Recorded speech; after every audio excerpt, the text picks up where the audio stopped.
Voilà, bien-aimés dans le Seigneur, nous sommes désolés de vous interrompre pendant ces moments parce que nous voulons vous présenter les géniteurs des ministères Génération Joël. Le Père qui nous a déposé sa sémence en nous, l'homme qui a eu la vision de créer les ministères Génération Joël, il est sur ces plateaux. C'est notre Père à nous tous, c'est le Père de notre Père, Michel Badi. Et normalement, vu qu'aujourd'hui la Génération Joël est en train de célébrer déjà ses 30 ans d'âge, nous sommes les petits-fils de notre Père qui est sur ces plateaux. Il s'appelle le révérend Réussite Ngoï Mandakou. Papa, bonjour. Bonjour.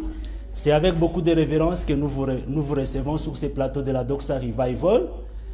Mais la première petite question, qui est trop simple, c'est celle d'abord de savoir c'est quoi le ministère Génération Joël?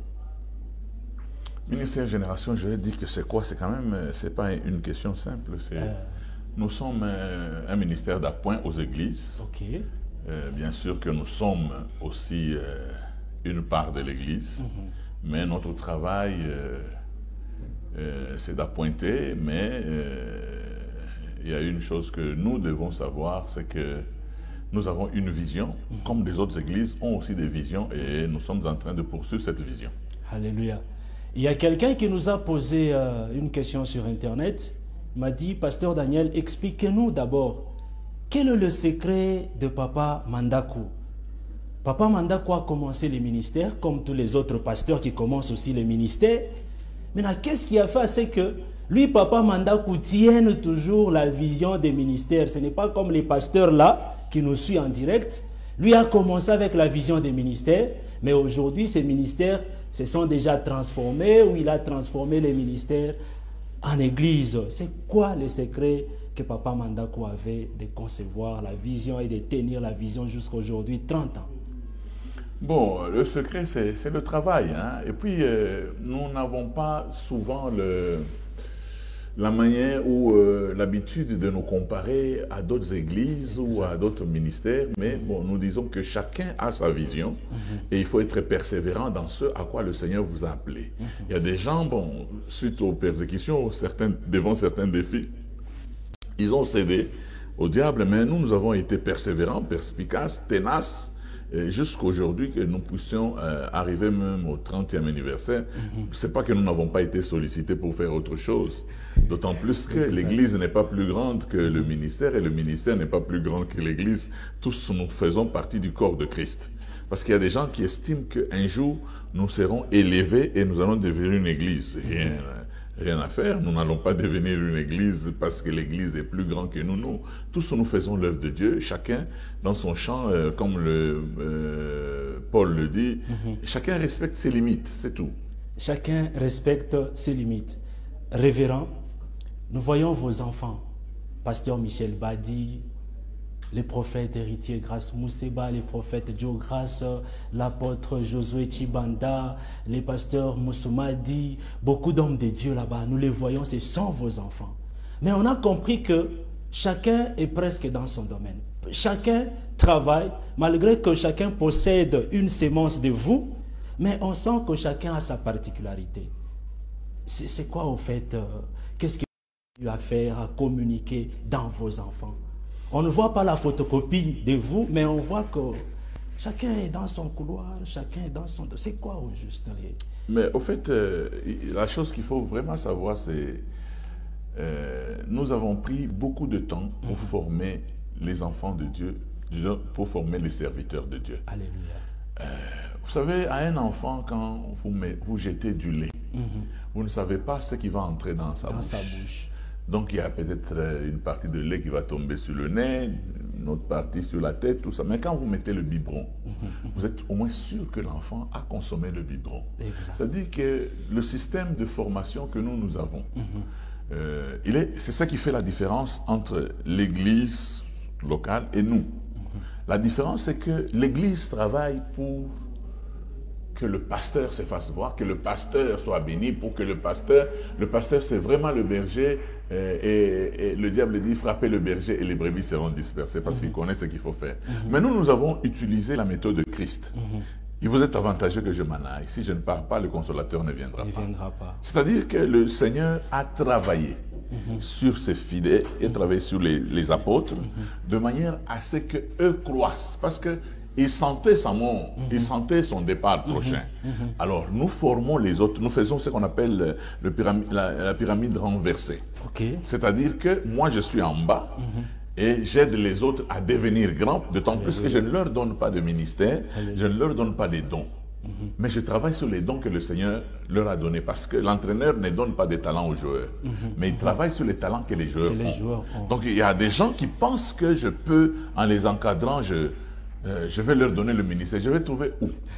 Même les dons. Mais sans les dons du Saint-Esprit, ce n'est pas les dons de Mandakou. Alléluia. Alors, prendre du temps pour former les serviteurs, les prophètes, les pasteurs, les apôtres, c'est très important. Ce qui fait qu'aujourd'hui, même si je travaille, je suis presque inutile parce que j'ai des enfants qui peuvent combler cette place. Alléluia.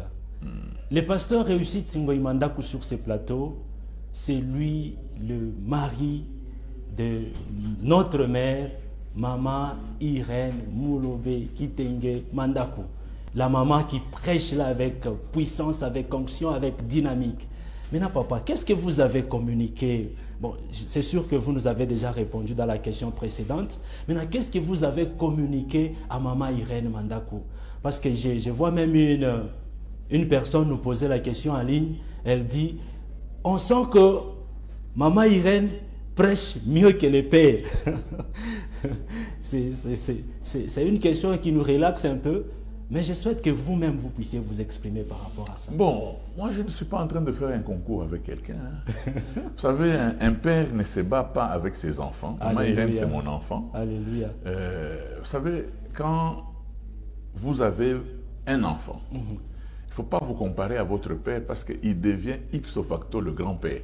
Alléluia. Vous deveniez parent, mais lui devient le grand-père. C'est-à-dire que ce n'est pas, on ne doit pas se battre. Et puis quand vous dites qu'elle dépasse le révérend, bon, vous êtes, qui vous a nommé président du jury pour chercher à savoir qui dépasse qui?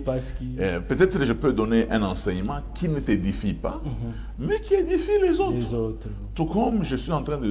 Il y a des gens que j'édifie, mais chacun connaît sa part, comme il est écrit dans Joël, que nous sommes en train de courir, chacun suit son chemin et personne ne s'écarte de sa route. C'est très important, chacun doit suivre le chemin que le Seigneur lui a donné, ainsi de suite. C'est très important, mais bon, vous n'allez pas dire que non, Bellingham sait bien jouer qu'Ancelotti. Non, Ancelotti c'est l'entraîneur, Bellingham c'est un joueur, donc vous ne pouvez pas les comparer. Et si vous demandez à Bellingham d'être entraîneur, il va vous dire que moi je ne peux pas entraîner le Real. Mais vous demandez aussi à Ancelotti, il va vous dire que je suis fatigué, je ne peux pas jouer à la place de ce garçon. Donc il faut que vous arriviez à comprendre. Les Congolais ont une mauvaise manière. Je suis le pasteur, le premier pasteur qui a visité les Indes. Je suis le premier pasteur qui a mis l'église chez les Pygmées. Mais pourquoi vous faites des concours alors que les routes sont sales, les avenues ne sont pas asphaltées, le pays est dans les désordres? Mais vous voulez toujours faire des concours. C'est lui qui a rempli le stade, c'est lui qui a rempli. Moi, je ne dépasse personne. Mais je me bats avec ma propre vision pour accomplir ce à quoi le Seigneur m'a appelé. Alléluia. Un point, un trait. Merci beaucoup, papa. La génération Joël va fêter ses 30 ans d'anniversaire. Qu'est-ce qui est organisé? 30 ans, c'est déjà beaucoup. Ce n'est même pas la maturité, c'est vraiment la responsabilité. Nous allons nous retrouver, je crois que nous allons faire une étude là-dessus et on va voir. Nous allons nous retrouver à Colosie comme toujours et nous allons fêter les 30 ans. Je crois que ce n'est pas à la 30e année que nous allons commencer à dire bon, on fait quoi? Déjà la 28e, à 27e, 20e, on réfléchit déjà parce que je vois, nous ne savons pas exposer certaines races à la génération Joël. Je vous dis que il suffit que je vous donne les enseignements de certains jeunes de la génération Joël que j'ai vus aux États-Unis. J'ai la chair de poule. Donc, c'est-à-dire il y a des générations et des générations. Même des prophètes que vous ne connaissez pas, mais on continue à les former de manière à ce qu'au temps marqué, nous allons les exposer. Donc, vous allez comprendre que les fils des prophètes recevaient aussi des messages pendant que Élisée était là.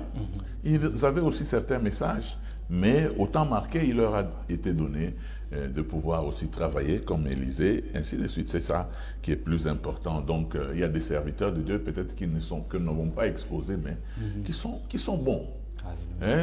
En tout cas, ce qui me fait, moi c'est la garantie de la relève. Alléluia. Elle est assurée vraiment. Alléluia. Merci beaucoup, papa. Un mot à tous vos enfants qui organisent des grandes manifestations comme celle qu'on a aujourd'hui au ministère. David dit, mon œuvre est pour le roi. Alléluia. Donc mettez tous les moyens possibles pour que l'œuvre vraiment ressemble à l'œuvre d'un roi. C'est très important. L'excellence, tous savent que j'aime l'excellence. Et c'est très important. Si vous devez dépenser de l'argent, dépensez de l'argent pour que l'œuvre de Dieu marche. Que le Seigneur vous bénisse. Merci, papa. Un dernier mot. Comme ça, on se sépare par Que le Seigneur vous bénisse. Amen. Merci beaucoup, technique. Nous rentrons dans les cultes et nous accompagnons les révérends. Amen. Je suis là, aux États-Unis, je suis en train de regarder. Je vois à Doxa ici, les hommes de Dieu en train de prêcher. Je vois persévère. Persévère. C'est très important. Vous pleurez,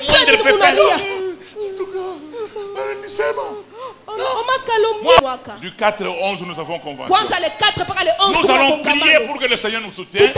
Nous allons prier pour qu'il n'y ait pas de brèche. Tenez bon. Michel. Même quand les gens vont dire non, ça c'est le cadeau qu'on va donner au pasteur Michel pour le travail abattu. Tout le monde n'est pas d'accord. Abattu gagne. Quel travail qu'il a abattu. C'est nous qui avons travaillé. Si seulement tu étais resté chez toi. Et puis tu sais comment je fais avec eux. On allait réunir les gens. Vous savez comment je fais avec eux? Je n'interviens pas. Tu peux te battre. Tu es un homme.